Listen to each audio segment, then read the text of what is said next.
Welcome to the Darkstream.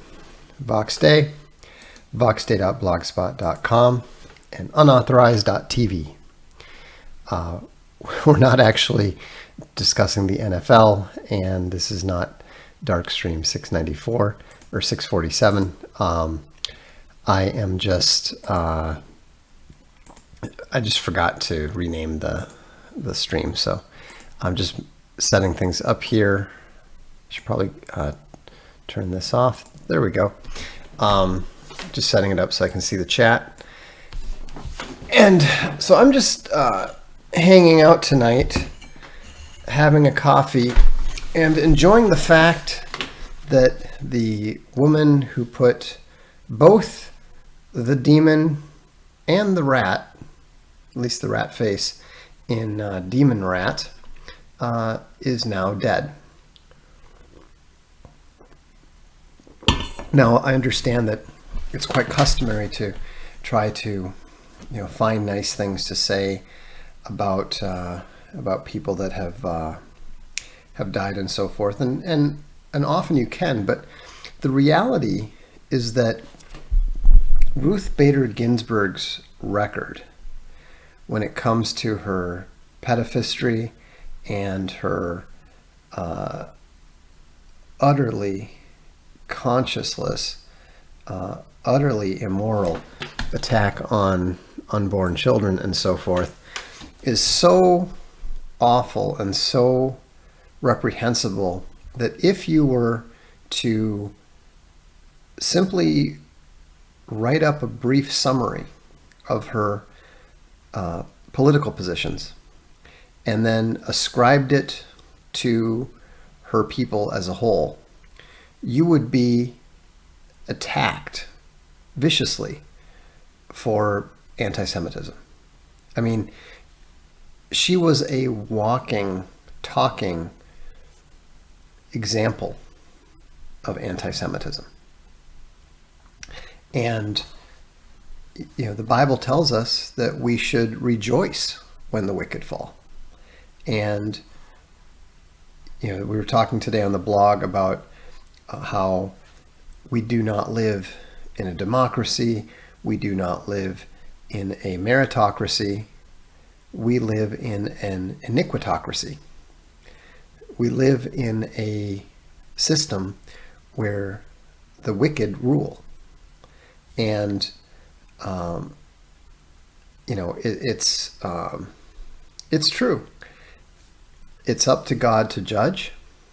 We are not, we don't know whether she ever repented of her evil or not. But we don't even know. There are people who believe that she's been dead for years. But the point is that a wicked person who was ruling over us no longer rules over us, and that is to be celebrated.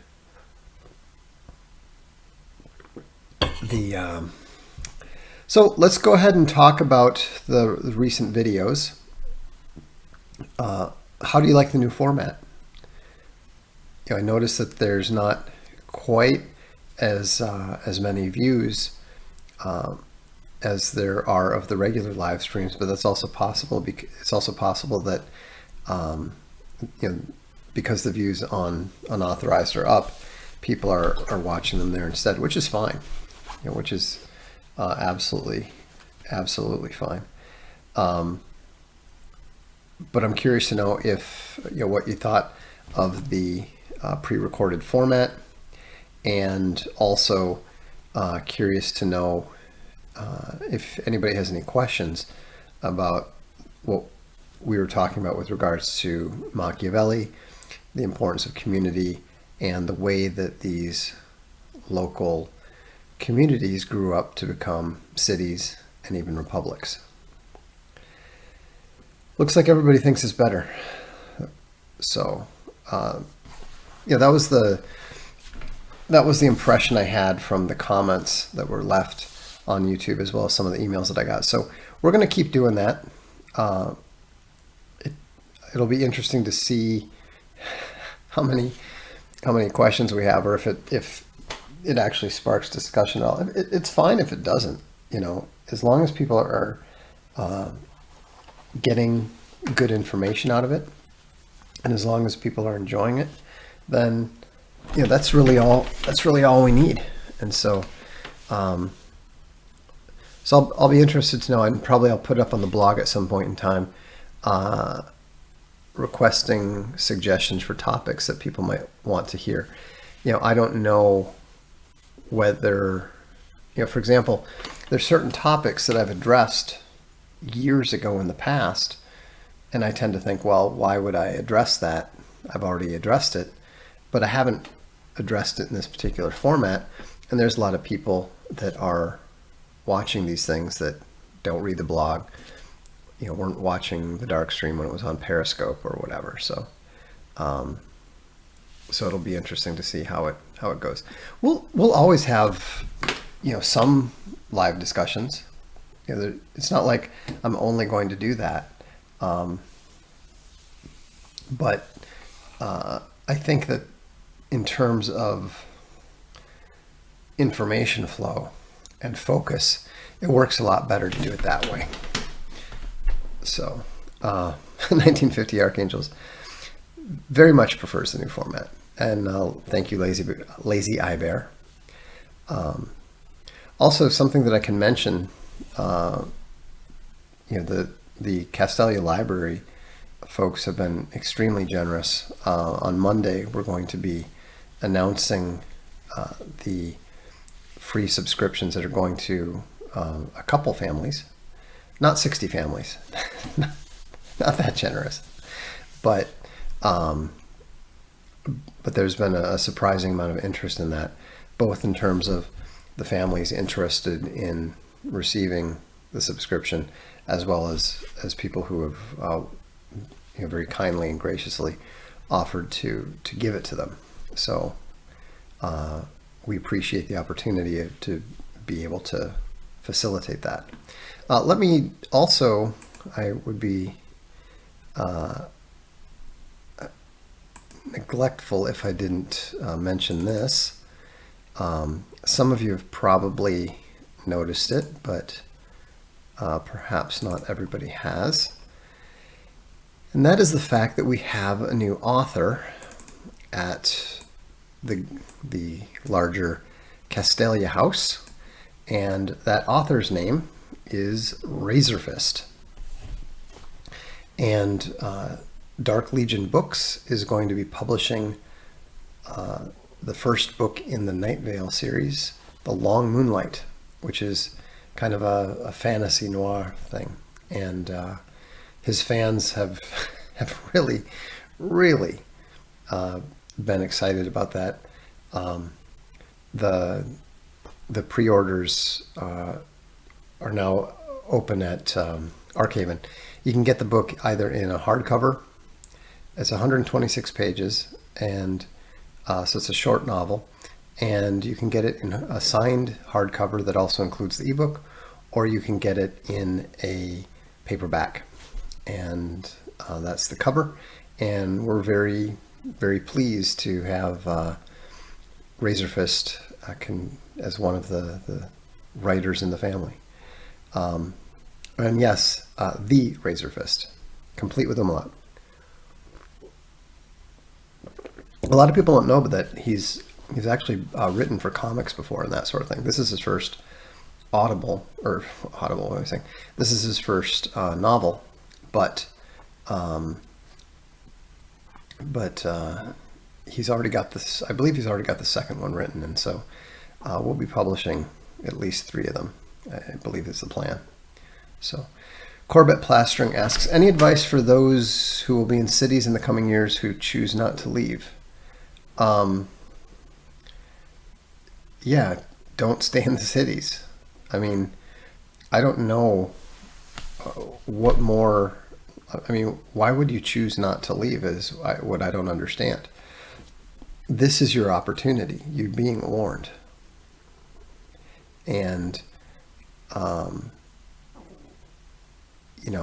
the cities have always been a place where people die like flies throughout history for one reason or another. It doesn't matter whether you're talking about disease, doesn't matter whether you're talking about a lack of air conditioning. An incredible number of people died in Paris a couple of years ago just because of a heat wave. And so, I think it's not only time to be moving out to the country and so forth. I think it's time to be looking to try to put yourself in communities of like-minded people. Just being in the country is possibly not going to be enough. The Razorfist lore video was decent. Book coming as an ebook soon or only physical? As I just said, the ebook will be included with the hardcover. It will also be available on its own on Amazon and elsewhere. And there's going to be an audiobook as well, which Razorfist himself is reading.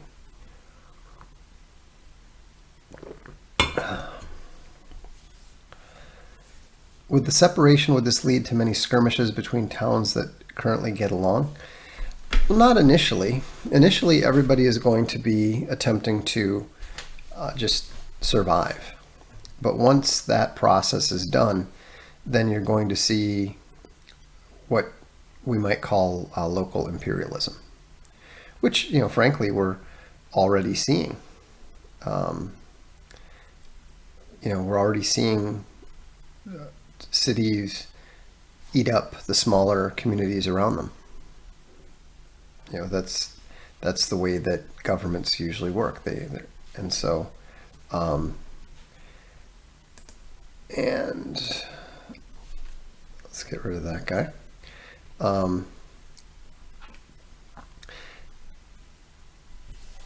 It's let's see, will this century be better or worse than the 20th? Well, I think it's going to depend where you are. The 20th century was awful for Western Europe. It was pretty great for nearly the entire century for the USA. It was horrible for China, but then it was also very good for China. And so I don't think that you can judge an entire century like that. So much happens in a century. I will say that I think that the 21st century will probably see even more total bloodshed than the 21st will see more than the 20th, or at least it has the potential to. Seems a little unthinkable because the first 20 years of this century have been pretty peaceful compared to the first 20 years of the 20th century, where they had the Great War. But, things didn't really heat up and get out of hand until, the mid-1930s. And that's frankly when I expect stuff to start getting out of hand in the USA.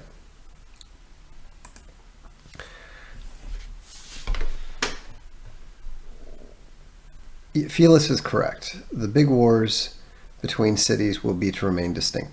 Yeah, if you look at Florence, they were constantly attempting to take over Lucca. There's a reason why the walls of Lucca, which I showed you the other night, are incredibly thick. And that's because they were pretty close to Florence. And Florence was one of the more aggressive powers of the Renaissance. Siena was also, the Republic of Siena was also constantly at war with Florence.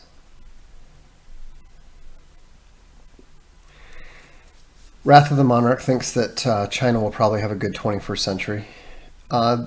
They seem to have gotten off to a pretty good start, and they have the big advantage of not being handicapped by the demographic issues that are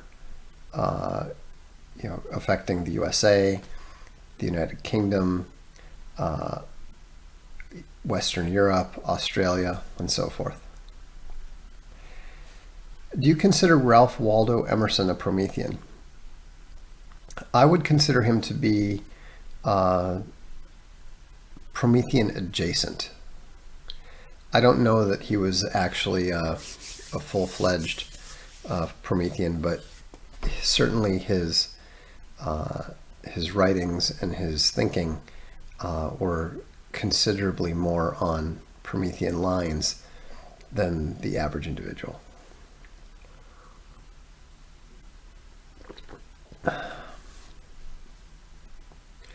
Will the separation lead to the death of churchianity? Yes, I think there's a very good chance that it will. I think that churchianity, like many silly and superficial schools of thought, require a tremendous amount of luxury. You have to be at peace, you have to be fat, you have to have no purpose in order to get sucked into that ridiculous frame of mind. It's a weak-minded neo-religion for weak people, and it can't survive hard times.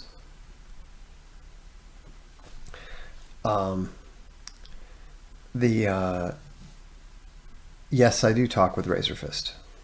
It would have been difficult for us to work out an arrangement to publish one of his books if we hadn't. Guys, get over the title. It's not an issue. I mean, seriously, you understand. I mean, this is one of the reasons why I don't like to do chat stuff. Don't ask stupid questions. The title is not relevant.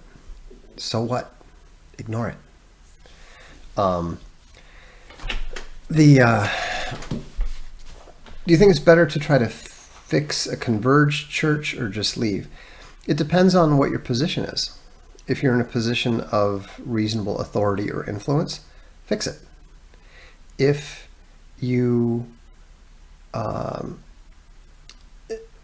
you're just a regular member of the congregation with no particular influence, then it's much better to leave. I've known pastors who had their churches infiltrated by people who intended to spiritually neutralize the church, and he was able to chase them out. It was the same group of people that had done it 2 or 3 times before in different churches. They actually go from church to church trying to destroy them. They join, they get very involved, and then they start trying to get power in order to kick out the effective Christians. And so if you're a pastor, if you're maybe if you're on the board of deacons or the board of elders, you can do something. But otherwise, there's very little you can do. I mean, people have tried complaining to their pastor and so forth, but unfortunately, the so-called Christian leadership in the churches today is about as cowardly as it gets. Again, soft times make weak men. And we have lived in very, very soft times. So, expecting them to do the right thing, expecting them to accept, much less initiate the conflict, is probably not going to happen. Churchianity is a satanic infiltration of the Christian church. It's a cancerous convergence as deadly to the purposes of the organization as SJWs taking over a regular business. Tony D points out there seems to be a bizarre amount of them supporting BLM. Exactly. Any pastor who supports BLM is on the other side. No question about it whatsoever. I mean, to have so little spiritual discernment would completely render a man unfit for the spiritual leadership of a church. So,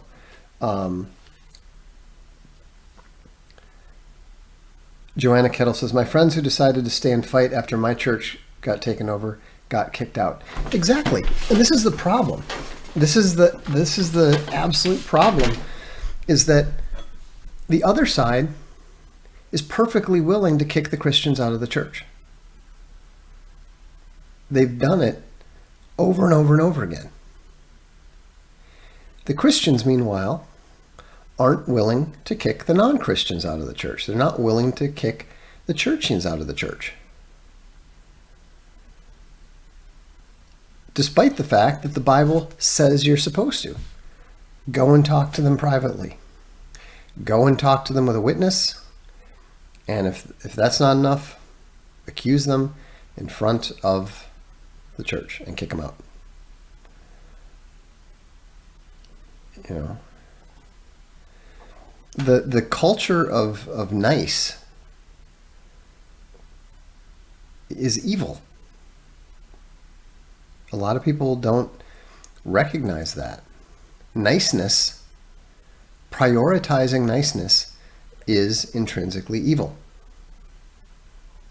You know, the Southern Baptists have been in a death spiral for the past at least 6 or 7 years that I've noticed. And it's not a surprise that they've not only embraced BLM, but they're actually changing their name in the interest of accommodating the world. You know,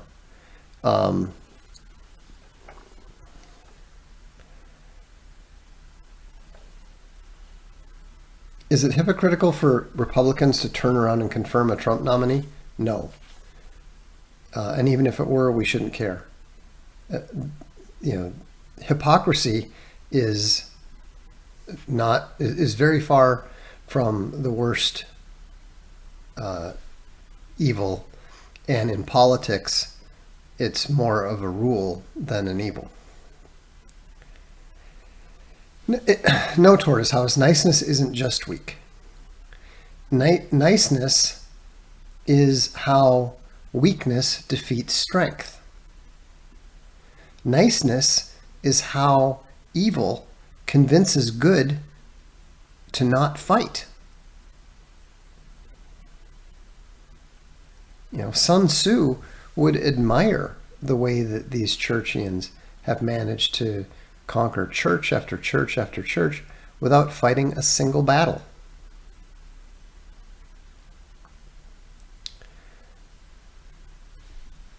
Lee Van is correct. If people wouldn't be cowards, SJW and BLM ideas couldn't survive. Precisely. Most people are afraid to simply state that something is evil, that something is wrong, that something's false. Most people are cowards. The NFL is probably done for good because of the new model owners. You know, the new model owners now have sufficient power in the league to overrule the old school family owners. You know, you've got all these owners who are like, you know, an Asian woman who married the owner who died. You've got second and third generation children. You've got, you know, rich Jewish bankers. None of these people are going to run the league the way that the old school Hallis family and you know, the Giants, I think, are one of the few teams still owned by that type of family. But even when the families still own it, oftentimes the second and third generation is weaker and doesn't necessarily understand what keeps the league strong. So, I mean, the NFL is not going to go away, but the product, the game itself, is going to get worse and worse and worse. Now, that's why it's not that difficult for me to give it up. It's been a lot easier than I would have thought, just because the game itself is not that entertaining anymore.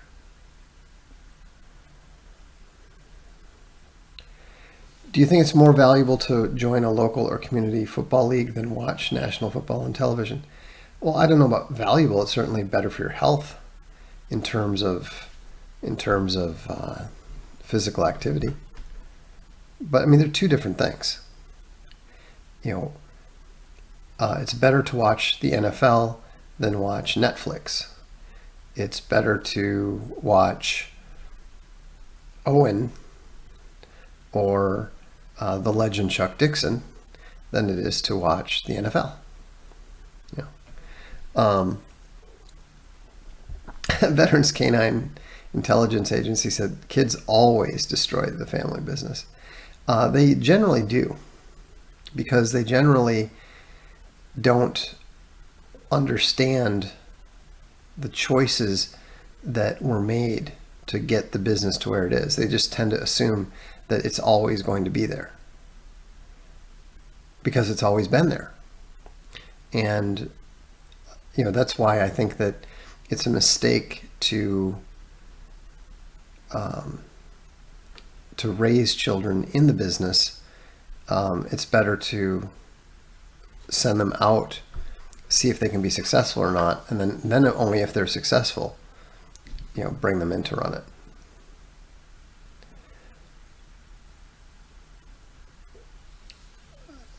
Essential city-state fortifications for new homesteads. You don't have to worry about the fortifications yet. The point right now is to get the homesteads going. There will be time for fortifications and so forth.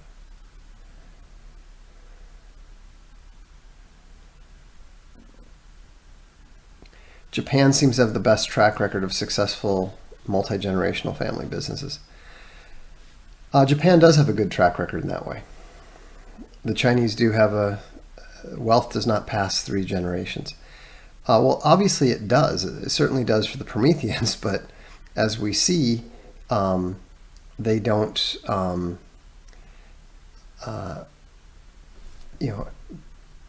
they don't really, they don't really pass it from generation to the generation. It's all controlled for them, and then it's decided who gets to have it. Like if you haven't taken the ticket, you're not going to inherit.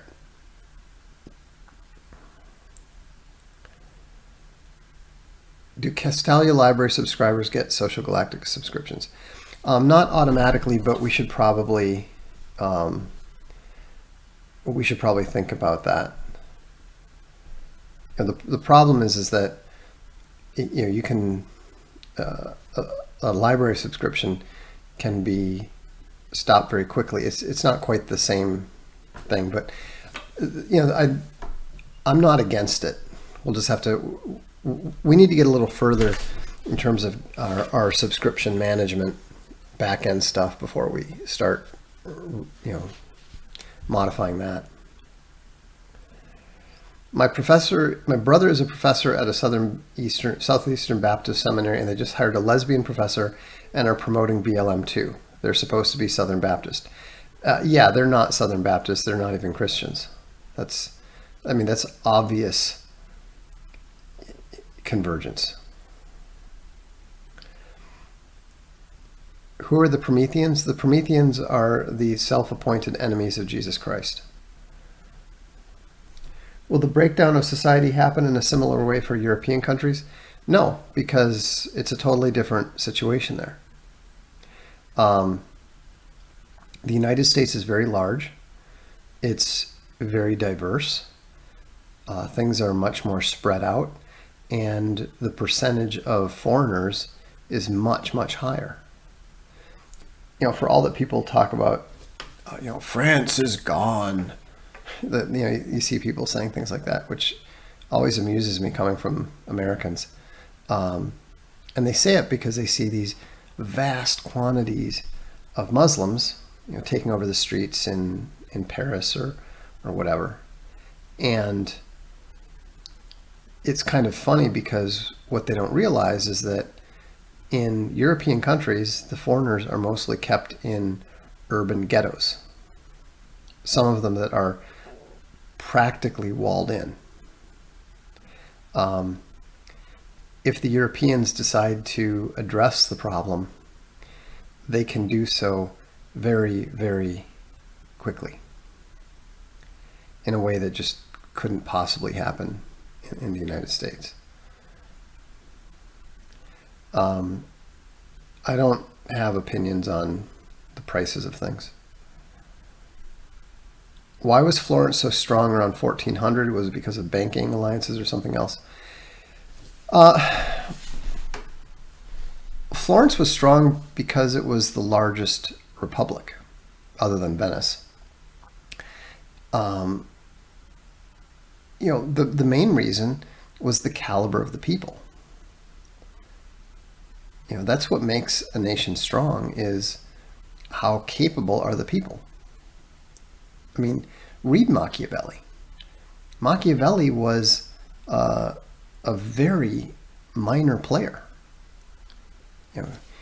At one point, he was given command of the urban militia. And he had a job in the chancery, and then he had a job under the Medici writing a history. Now, is there anyone in the entire U.S. government that strikes you as being anywhere nearly as capable as Niccolo Machiavelli was? Just as intelligent and as good an observer? And then keep in mind that they had people like,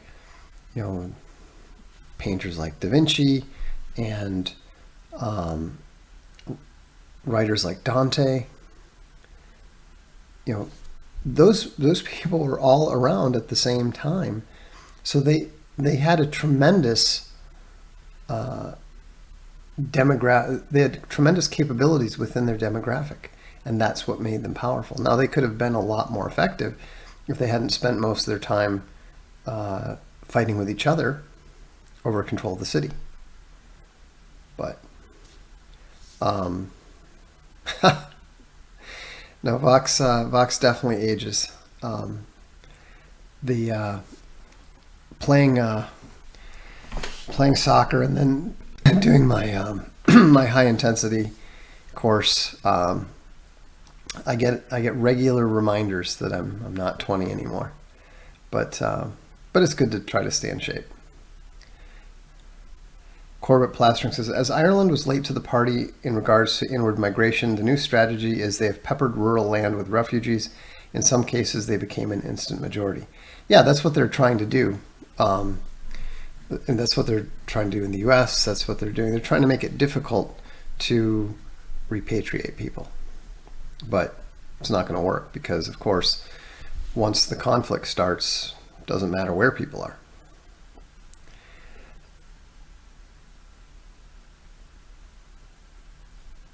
Isn't the idea that the education system and propaganda can indoctrinate any immigrants into being a good neoliberal within a few generations? Yeah, that's the lie that has been sold since about 1900 or so. But it's obviously false. It's obviously wrong, and it's so obviously wrong that it's clearly a complete lie. How long will it take the Prometheans to worm their way into power post-collapse? Oh, they'll always have power somewhere. Or at least influence. You can't kill the devil. He's always going to be around. That's why the ride never ends. Stuart notes that London is about 70% non-British. The government is shipping in so many Africans and Middle Easterns are being housed in trailer parks and army barracks. Yeah, it's getting to the point of intolerability. And, the system will break. There's no question. It's just a question of when.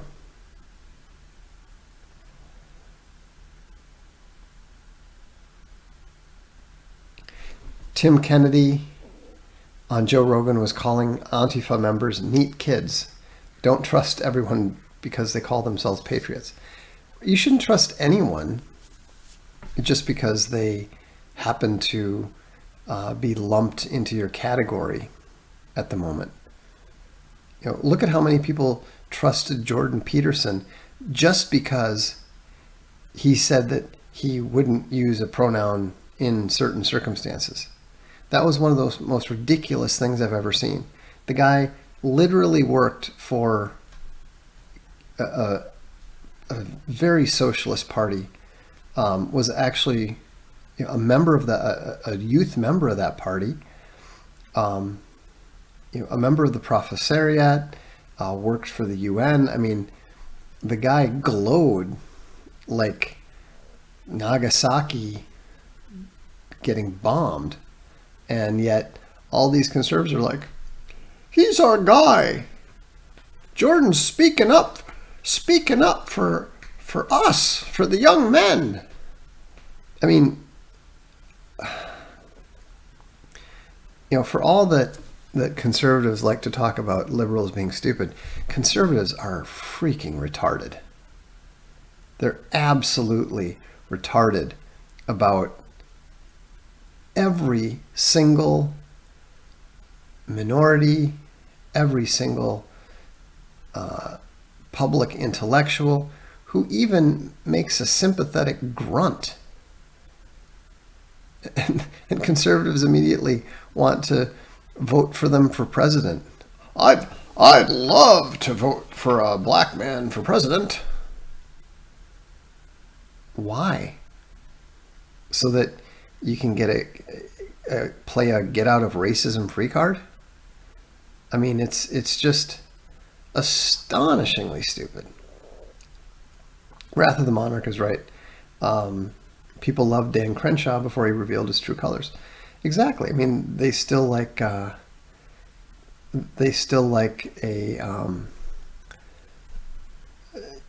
they're still talking about Joe Rogan and that sort of thing. Rogan's trying to bury any connection that he ever had to Owen Benjamin, while they're talking him up as this champion of free speech. It's just ridiculous. Tom Forsyth is right. Conservatives are backing Amy Coney Barrett just because she's female. It's partly because of that. It's also partly because she's Catholic, and it's also partly because she's attractive. If I have the right person with the picture. But it's totally stupid. I mean, she's obviously completely untrustworthy. I mean, she's about as churchian as a Catholic can get. Coddington Bear's right. Exhibit A, Candace Owens. Candace Owens is a grifter beyond belief. I mean, her grifting abilities are practically epic. And it's amazing to me that people they've been falling for it for literally generations.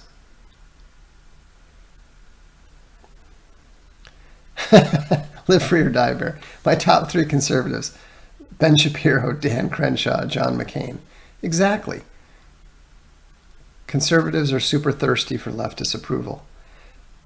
Exactly. Why? Why would you want the approval of the wicked? Why would you want the approval of the world? Why would you want the approval of those who are attempting to destroy everything you supposedly believe in and destroy the very society in which you live. You know, yeah, she's the one who adopted Haitian kids. As a general rule, you don't want anyone ruling over you who prefers foreigners to her own people. Corbett Plastering says, I was a Jordan Peterson fan. I found you through him. I looked up Jordan Peterson criticism and a video of you and Alex Jones popped up. Yeah, I mean, I know a lot of good people. In fact, I would say that if I recall correctly, of my oldest and strongest supporters, about 80% of them thought that I was wrong to criticize Jordan Peterson. I still, to this day, have absolutely no idea what people saw in him. You know? I mean, yeah, there's literally millions of people who weren't going to go along with the whole tranny pronoun thing. You know? That wasn't standing up to evil. I mean, here's the big clue. If they're interviewing somebody on television and it's not a complete hit piece, they're not on your side.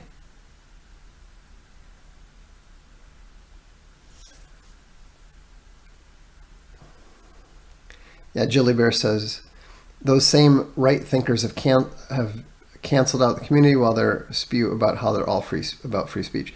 Yeah, free speech is nonsense, okay? Free speech is BS.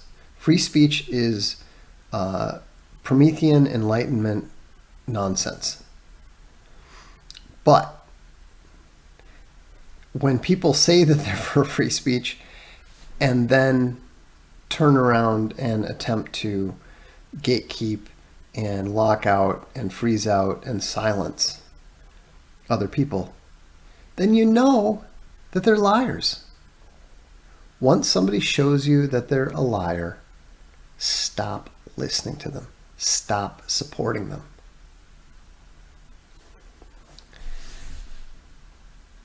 Candace Owens works for the king of grifters, Prager. Yeah, I don't think Prager is counts as a grifter. I mean, I think he's much worse than that. You know, Prager is just pure unadulterated infestation. You know, I never paid that much attention to Prager, even when we were both WorldNet Daily columnists, just because, you know, he never had anything particularly interesting or intelligent to say.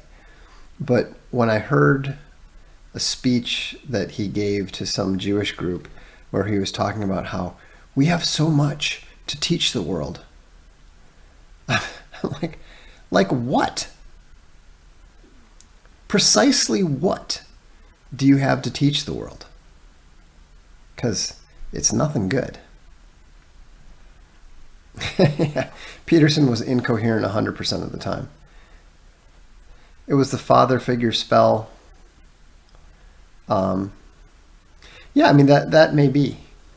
That may be.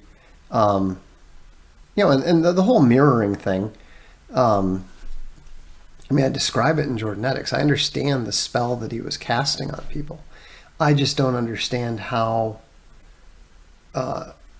you would have gotten to the position that you would spend a lot of money to get yourself put under that spell.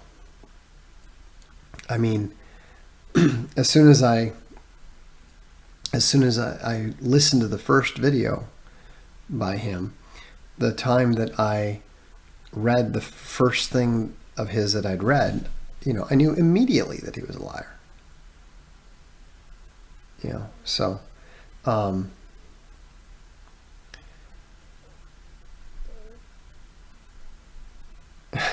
Working Class Bear says, I'm to the point where I only watch Unauthorized Darkstream here. That's funny.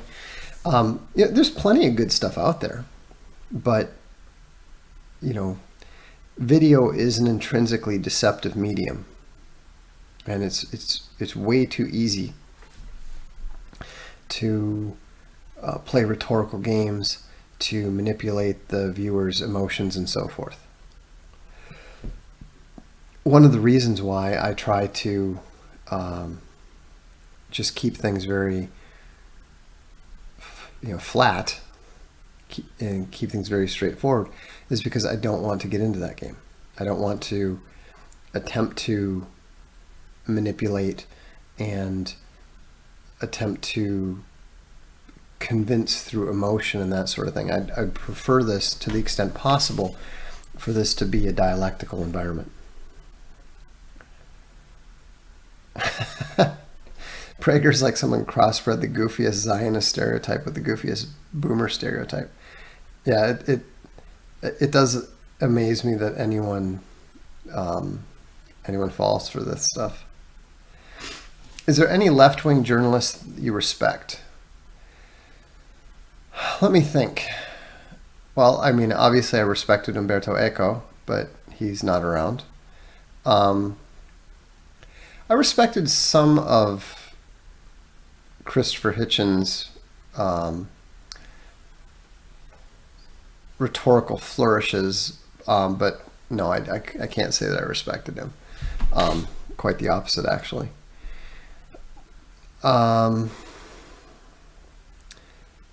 Not off the top of my head, no. There's not a single left-wing journalist that I, ever go out of my way to read. Midwintery is how we fell. Well, there is something to be said for trying to appeal to people's sense of their own intelligence. Obviously, I'm not very good at that.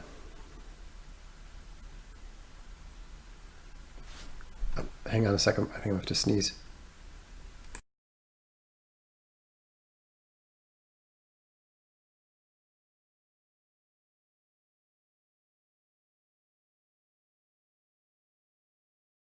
Okay, false alarm.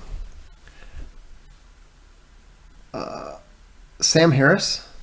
I actually like. I kind of like Sam Harris personally. I like the way that he turned his back on Patreon. I like that he really tried to play very fair when he did his experiment. People may not know it, but when he did the experiment, the failed one, about the differing types of belief, he actually was conscientious enough to run the Christianity questions by me to make sure that the questions that he was asking were genuinely going to be elicit the correct sorts of answers from Christians. So I respect that. That being said, he's very, very sloppy. But sloppiness, intellectual carelessness, is much better than intellectual dishonesty. So that's good. Anthony Beaver, I don't know him as a journalist. I've only read like 2 of his books. I think he's a decent historian, and he seems to be relatively fair. But I can't say that I particularly respect him. I don't even know what he's done.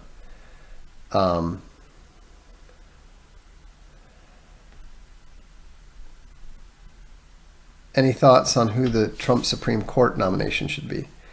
I have no idea.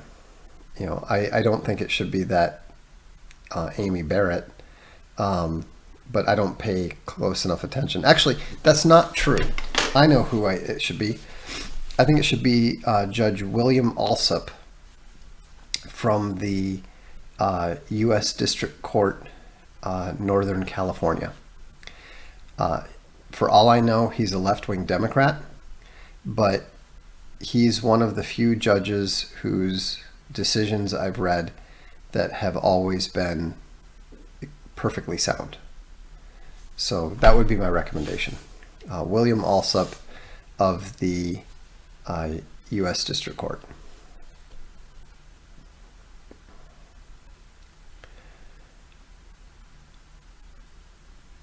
Let's see here.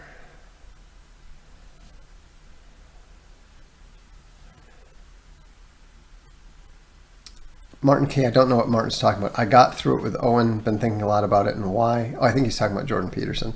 And still watch in disbelief as my smart normie conservative friends continue to make excuses for him.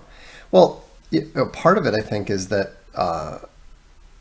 people don't like to admit that they were wrong about an idea, about an ideology, about a policy, and definitely not about a person, especially not someone that they look at as some sort of hero. You know, I mean, it's pretty easy. It's pretty easy for me to point out that, you know, I am not anybody's hero because, you know, I don't speak in public. I don't do tours. I don't do any of that kind of stuff. And I have no interest in that kind of stuff. And so even if people wanted to elevate me to that sort of position, it's totally pointless. You know, literally nothing will change. So that, and to me, that's good. I don't want it, but yeah, I want to be able to keep doing what I'm doing. I'm happy with that. Speaking of which, Bandman says, I subscribed to Castalia Library last month. Excellent, glad to hear it. Somehow you convinced me I have a passion for leather books I didn't know I had. It's kind of addicting. I mean, it really is. What are your misgivings with Amy Coney Barrett? Well, number one, she's Catholic. You know, the United States is a Protestant country with virtually no Protestants on the Supreme Court. Number two, she's a woman, and women tend to be significantly further to the left than men. Then also she has adopted Haitian children. She has, so she's clearly a whatever the Catholic equivalent of a churchian is, and she is very, very unlikely to put Americans first. So I don't trust anybody who doesn't support their own people first. Christopher McCullough says, why haven't there been any false flag shootings this year? Even with the schools closed, the grocery stores were packed during the panic buying. Well, because it's difficult to, it's difficult to program your wind-up toys when they're sitting at home all day. You know, they're not out there getting all of the negative stimulus that breaks them. And you know, it's very, very difficult to get a person in a relatively normal environment. It's very difficult to get a person to do something like that. And so, and it's pointless when, you know, people are not,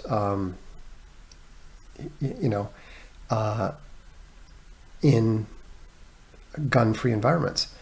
Even, yeah, the schools are closed, but, you know, somebody like that goes into a grocery store, how many shots are they going to get off before somebody who's carrying drops them? You know, there's a reason why all of those shootings are always taking place in schools and other places that are gun-free zones. It's because it's the only place that it's safe to do them. And so, also, I think that the people who are behind those sorts of things are under a tremendous amount of pressure right now. You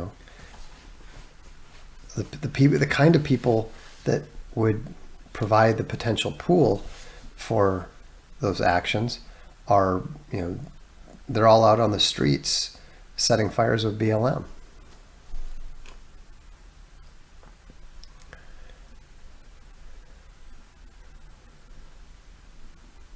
If you were elected president, what would be the first few things you would do to try to save America?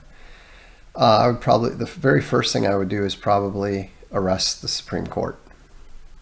And,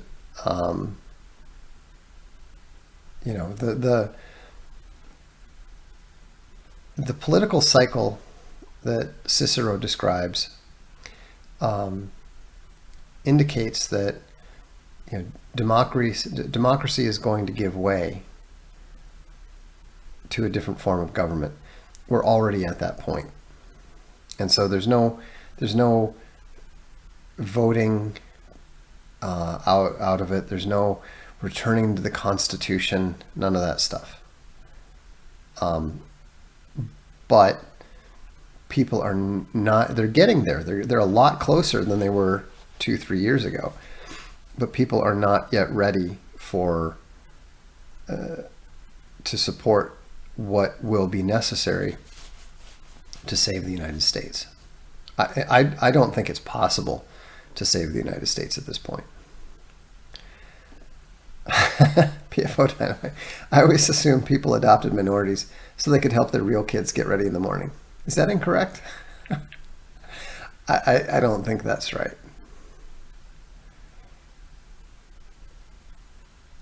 Richie Rich says, by the way, as far as number of Catholics are concerned, the U.S. has the second or third largest Catholic population in the world. That's right. And virtually none of them are Americans.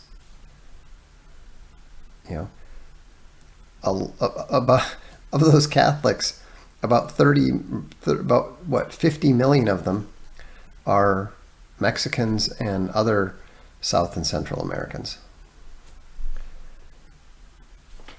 Regarding the topic, do you have any good city-state constitution, founding docs, etc. that you can recommend? What did the winners believe aim for? I would highly recommend reading Machiavelli's Discourses on Livy. He specifically discusses that sort of thing. He specifically discusses what should be aimed for. Do you aim for something more like Rome?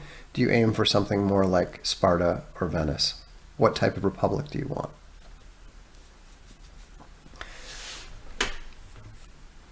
As we watch free speech continue to slip away, okay, first of all, free speech never existed, so don't worry about that. We will see even more censor. Oh, okay, look, we don't need the smart boy predictions, okay? Literally, I mean, you're talking to somebody who was kicked off Twitter long before getting kicked off Twitter was cool or normal. Okay. I know quite a bit about social media censorship. So we don't need anybody's smart boy predictions about the obvious.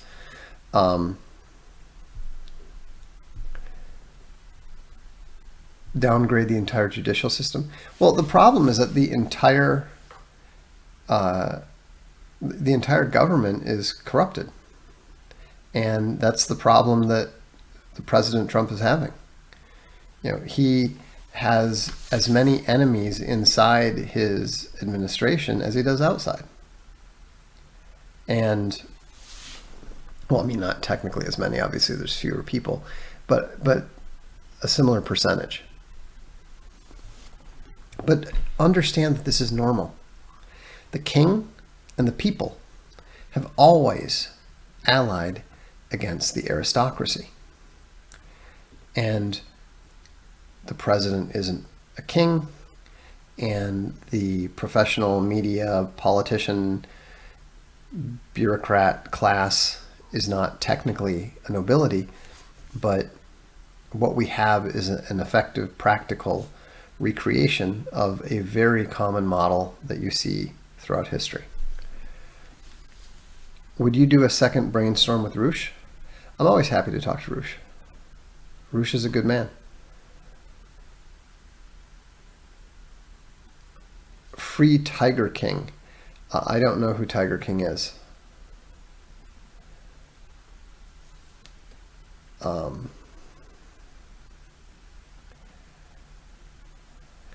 right, we're going to get rid of this.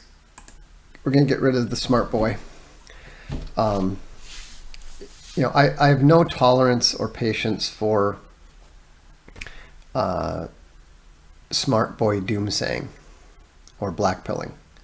I don't care whether you think you're on the side of righteousness or not.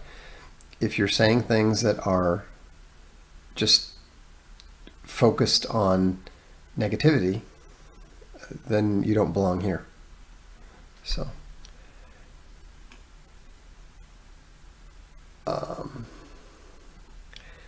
thank you, PFO Dynamite.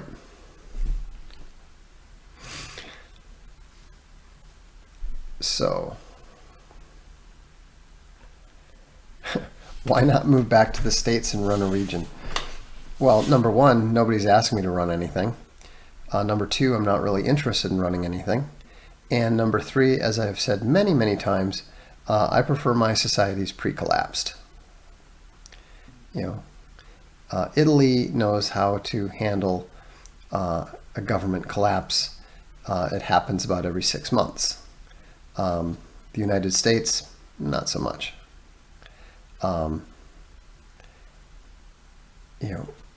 People tend, think about this. If you had a neighbor who had come to the States from Mexico, and he'd lived there, for 22 years, well integrated, doing his own thing, doing well and stuff. Does it occur to you to say, well, why not move back to Mexico? I've been living over here for more than 2 decades. This is where I live. This is how I live. Obviously, I like it. Obviously, it suits me and my family. The United States has zero appeal to me. You realize I went to school 4 blocks away from the George Floyd riots and the BLM fires. How would that have any appeal to me? So, I wish people well. Obviously, I'm interested. I have lots of friends, lots of people that I care about and that sort of thing. But it's not it's of zero appeal. Will they stop the next Supreme Court selection? No. Opinion of the Julian Assange situation? I don't really have one. I think he should be let out, and that's that. So, anyhow, we're out of time. So thanks for tuning in. The next couple dark streams will be of the pre-recorded no chat variety, but we'll get a chat in next week. So have a good rest of the weekend. I'm Vox Day. This is the Dark Stream.